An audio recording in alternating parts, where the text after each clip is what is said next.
Back to the markets right now, with the Nifty showing you a 0.25% change on the lower end, still holding on to 6,200 though.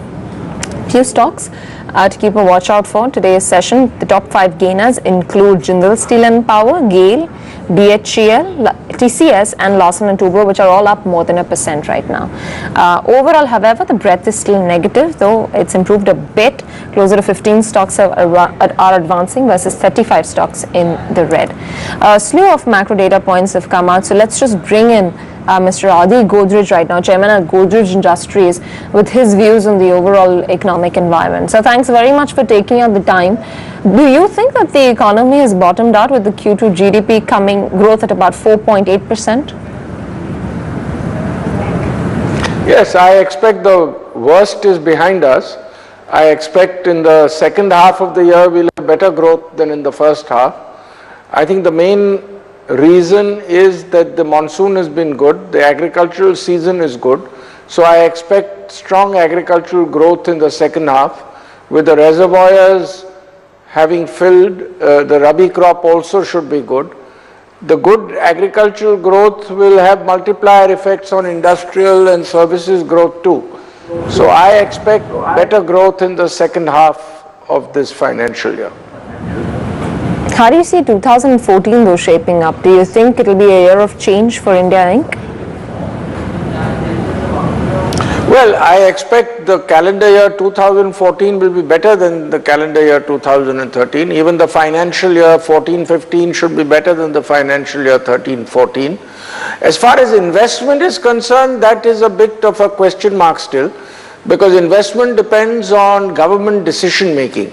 I think the main reason investment has slowed down is government hasn't taken decisions. Government clearances have been extremely slow. Even today, for example, building permits, etc., in most states are taking too long. And I expect that unless that improves, investment will not pick up very much. However, I expect with the new government at the center, I think the new government, whatever form it takes, will probably take steps to see that decision making is much quicker. Right. Just coming back to you, sir, I think Bajaj Auto November sales numbers are out. 3,10,591 units is what they've clocked in, which is a dip of 17% year on year. The expectations were closer to 3,43,000 units. So it's taken down the expectations on the lower side.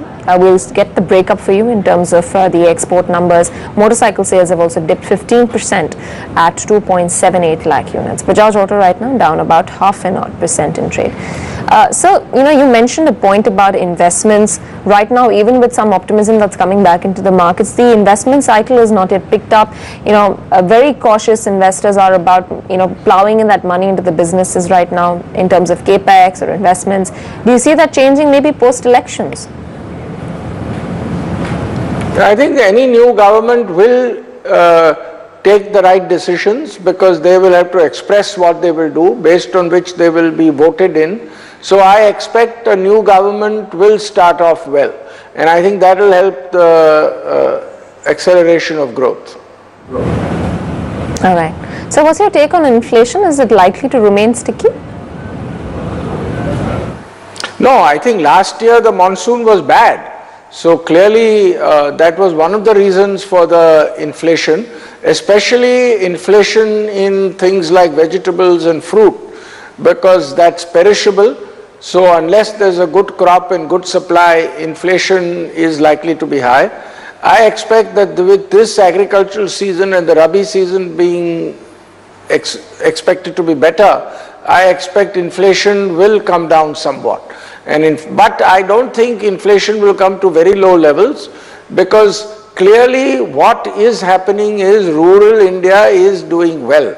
Rural India is prospering, and therefore consumption, especially of food items and especially of things like vegetables, fruits, pulses, is growing, and that is leading to some inflation.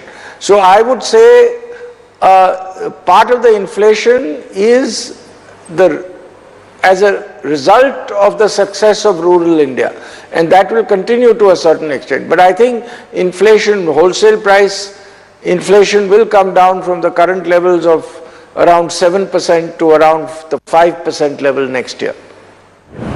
Right, talking about inflation, due to the stubbornly high inflation, we've seen consumption trends taking a beating. Do you see that changing? Do you see a pickup in consumption? I think in 2014 consumption levels will rise because, as I said, GDP growth is expected to be better. I think it will lead to a better sentiment among consumers. So I expect consumption to pick up during 2014. But when are you anticipating a pickup in the capex cycle, sir? I think post the elections, post the general elections, I think capex cycle will pick up. But you must remember that whilst capex cycle picking up is important, one thing we shouldn't forget is that most Indian companies are improving their productivity and efficiency quite a lot. So despite capex not keeping pace, output can increase if demand increases. So I think growth can still be reasonably high despite the capex cycle not picking up. However, for the medium to long term, the capex cycle must pick up, otherwise we will not have future growth. So therefore I feel it is important for the capex cycle to pick up, and I think it will happen post the general elections. Sure. Sir, to what extent can the industry just post profits on the back of reduction in costs? When do we see the actual improvement in the top line? I think the top line growth will pick up, as I mentioned, in the next financial year. And I think the bottom line growth will also accelerate in the next financial year. Of course, the bottom line growth would depend on the economic growth, which I expect in the next financial year. And of course, it's also driven by continuous improvement in efficiencies in Indian industry. All right. Fiscal deficit closer to 85% already for the full year estimate. Do you see the government going ahead and cutting down on planned expenditure? I think the fiscal deficit targets will be met because there are many things that will take place now, for example, disinvestment, etc. And I think the fiscal deficit targets will be met.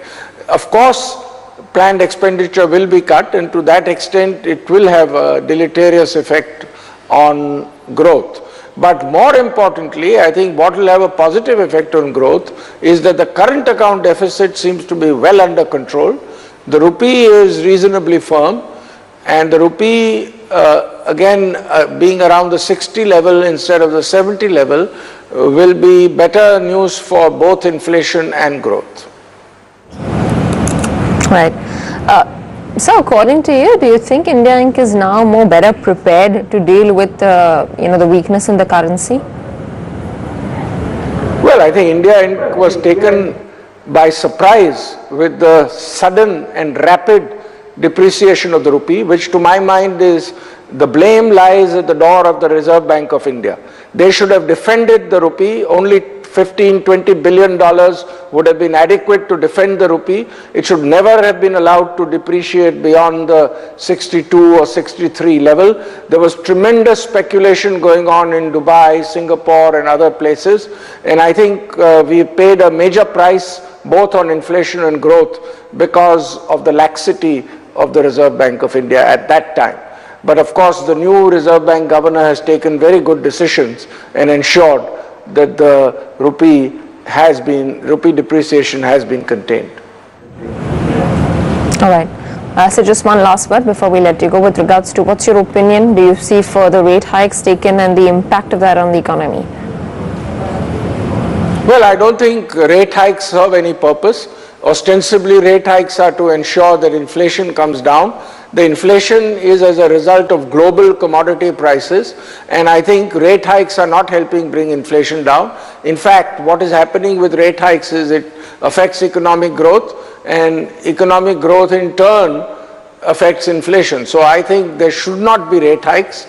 I think this old monetary principle of rate hikes to contain inflation does not apply in India currently. And I think if we avoid rate hikes and in fact over the next 6 to 9 months bring rates down, I think the economy would benefit tremendously. Got that. Mr. Godrej, thanks very much for joining us. Really appreciate you taking out the time. That's Mr. Adi Godrej's views on the economy. Joining us on the other side, we've got Tanvi Gupta Jain as well of Macquarie here with us with her views.